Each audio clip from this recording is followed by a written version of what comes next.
Hey everybody, Steve Biederman. It's July 7th, 2023. Another day. Hope I can give you some good information today to take you into your weekend and the rest of the year in July, of course. So let me talk to you a little bit about what I think is kind of the crux of the matter, maybe the most important piece of what a company offers, which is how do they care? How do they meet their promises? How can a consumer trust what they buy? And how can the employees within the business believe in what they're doing so that they're giving the care? So I tried to not prepare for this one because this is so deep in me. It's something that's so important to me that I felt like I would be able to give you the best of myself and my experience simply by telling you what's on my mind. So I want to start with the company itself. And how does a company make sure that when they go out and say they're amazing at what they do and they love their customer, that they really mean it? Question: have you ever seen a company go out and say they aren't the best? They have you ever seen a company go out and say they care less rather than more? No. I mean, if you actually look at the advertising or what people within a company say to their potential customers, they're always saying we're the best, we're great, we love our customer. There's no one as good as we are. So if you have that assumption that everybody is going to say how good they are, and you're a customer, how do you believe that? How do I believe that everybody cares? Because I'll tell you something. In my own life, almost anyone I have that comes to my home to do something, almost any order I give on websites such as an Amazon or Alibaba or you name it, many of those transactions are wrong. When I order to go food on Uber or DoorDash or what other ones there are, oftentimes, enough times that I think about it as oftentimes, those orders are wrong. Now, all of those companies, I'm sure, are trying really hard to get it right. I don't think anybody's trying not to. So if I have that life experience, and I assume that we all have that life experience, then how do I believe it when every single company says how great they are? Because from my view over many decades of living, the ability to meet my needs when I go to a provider are being met less and less, not more and more. Things aren't getting better. In my opinion, things are generally mediocre. And that's not to say, as I said earlier, that people aren't trying hard. So if I'm a company, what can I do? How can I stand out and be different from other companies and be true to my word? How do I meet my promise? What's interesting is at Noble Biz here, we say that we're the promise keepers. We talk to the public in the sense that the one thing we can assure them is that we'll do our best to keep a promise. So the first message to understand there is it's probably not different from what other customers say, other than the way we say it, is I build systems specifically based on meeting those promises. So first we define, number one, what is the promise that we're going to keep to our client? Number two, what would the client expect? And is it possible for me to say what I'm saying and while giving what I'm giving? So it essentially requires internally talking a lot about the mission, recognizing that what you say to the public is your core value, not just a sidebar to what you do or an extra tagline that you're thinking, but that it's really, really what your speak is. It's your culture.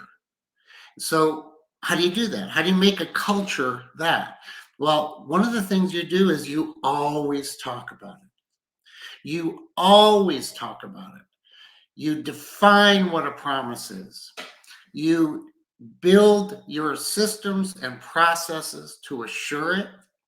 You physically diagram those processes.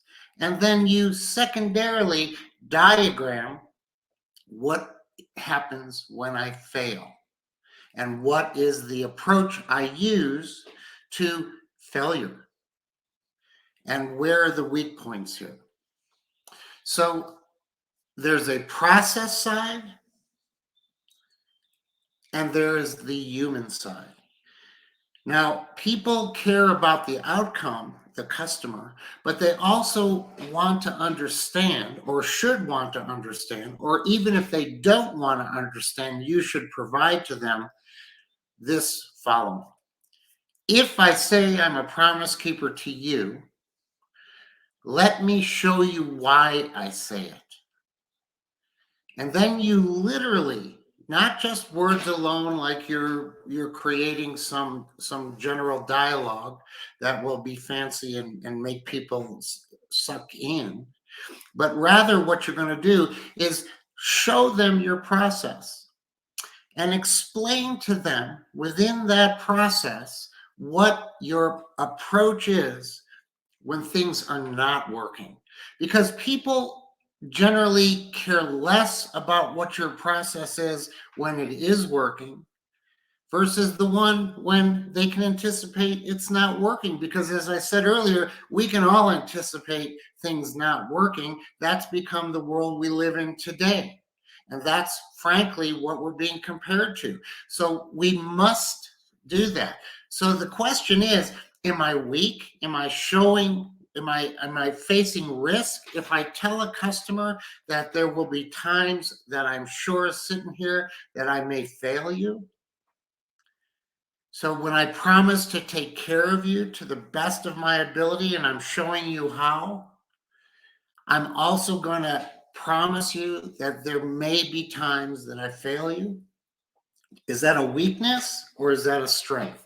In my world, it's a strength because it's honest. And so what is the baseline? What is the baseline of caring? The baseline is honesty. It's not giving too much information. It's not saying everything will break. It's not undermining a client's trust. It's just saying to them, I want to talk to you in the real world. Now, when you talk to your team internally outside of the customer, you're saying to them, look, we do have a process and an approach to failure, moments of failure. But at the same time, that is not implied consent, that it's okay. And when we fail, a couple things are going to happen. One is going to be that we're going to go do everything we can to resolve that as quick as we can. And if the internal process we have for failing at something isn't working, we're going to jump in as a human being and recognize that, and we're going to break every rule if necessary to fix the problem. That's not implied consent to fail, and it's not implied consent to break a process. It's a standalone, one time, I have to do this for this customer for this situation. Because the customer in front of you is always more important than the process you have. But it requires a revealing of yourself to the client and a recognition internally that although we face these moments, we don't accept them as it's okay. And when we fail more than once, we examine what we're doing. We examine our process. We don't force a process that we like that's not working for a client. Sounds pretty straightforward, doesn't it? incredibly hard to do. Incredibly hard to do. You know, I built a company and we had hundreds and hundreds of employees, but we started with 2 people years ago. And this was the same approach we used. And what we said in that case was a client gives us a gift when they choose us. It's a gift of trust. And we return that trust with integrity, passion, relentless effort, sound process, integrity. And that's what we lived by and that's what we did. And you know what? When we were small, we did it every time. We did it all the time. Yes, we failed, but we worked hard. We continued to improve. We built the culture. We spoke internally about our core value and we matched our core value against our behaviors. And when we had questions about how to make a decision, we would go back to our core value and bounce each alternative off the core value, and the one that was closest to the core value, that's the one we did. And that is what built us into a company that could essentially afford hundreds of employees and global offices.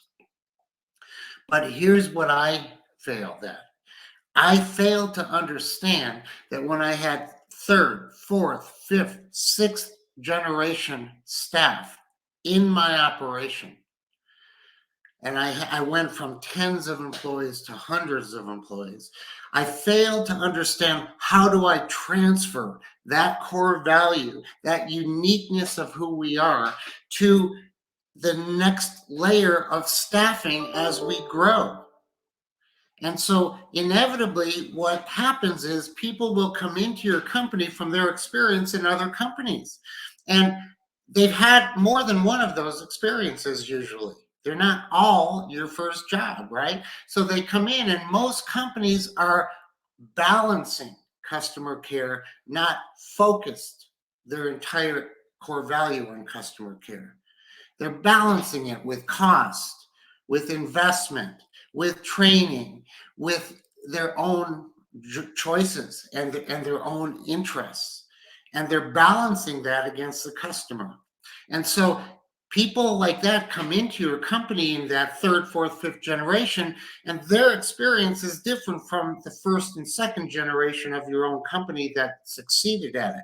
So the hardest thing, and I've never figured it out exactly, is how do you transfer that thing that was working to this new group of people that I can spend less time with to train, less time with to let them absorb the culture, and less time with an effort understanding that we really mean it. And how do I make sure that they continue to care the way we do it versus the training of their other corporate and business experiences? That's something that we got to figure out. I don't believe that I've seen many companies figure that out. I'm sure there are some, and I'm sure you're thinking of some as I'm talking. And I want to know those because I want to go study those. Because for me, someone relentless about the idea of meeting promises above all else, I sometimes fail. And I have failed in the largest implementation of that to a certain degree. And when a customer starts to say to me, hey, Steve, what happened to you? You've gotten so big now. You're so important to yourself that you don't seem to care as much about us. Then you know you've really not yet succeeded in figuring it out because your heart's in the same place, right? So how does a customer though know that you're gonna be true to your word here? Well, one, I mean, they should ask to talk to some of your customers that you have failed with. Not, I mean, I want to talk to 3 of your customers is meaningless in my opinion. It's me going out and saying on LinkedIn, as an example, who has used this service in this way and had a bad experience. I'd love to talk to you. And it doesn't mean about to buy. It means that I'm going to understand the truth and the reality. So let's kind of revisit and summarize. The idea internally in a company is to sit strongly with your core value. Make it a straightforward value, focused singularly on the client.